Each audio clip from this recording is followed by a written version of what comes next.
Some people just have an instinct for brilliant customer service, and I love those people. A long time ago, I was on a business trip to Chicago making a sales presentation to a very big client, and I just botched it right in front of my bosses. And I honestly did not know if I was going to have a job in the morning.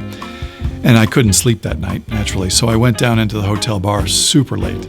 And it was just myself and this Polish bartender woman who had that look, tough, like she'd personally led a shipyard strike against the Soviets in the 80s. And this was back when you could smoke in bars, and so she had one going. And I ordered a gin and tonic, and she took a drag off her cigarette and sort of measured me through the smoke and sort of said, "Yes, you could drink something dull and unremarkable, or you could have the best vodka in the world, up to you." And I said, "Well, I'll take the best vodka in the world." And she said, "Do you mind it's slightly illegal?" And I made a face and she said, "There's a blade of grass in it from Poland, and it makes the customs people wet the beds." So I said, "Yeah, sure, I'll have some." So she reached under the bar to some netherworld of undiscovered liquor. She pours herself one and pours me one. And as she was pouring, I could see this little tattoo on her wrist, some little phrase in Polish. And this was a long time before tattoos were a thing. And it honestly looked like something you'd give yourself in prison. And I asked her what it meant.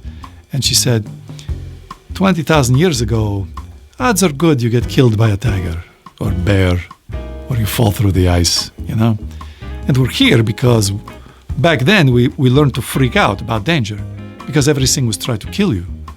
But 20,000 years later, we have a bad meeting, we freak out.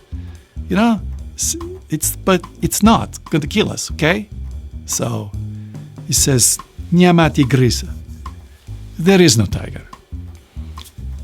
And I stared at her like she was reading my mind, and I said to her, "I think you may be the greatest bartender in Chicago." She takes a big drag off her cigarette and says, "You may applaud." Turns out later, she was not an employee of the hotel. She was just a guest like me. She'd come down for a drink and climb behind the bar.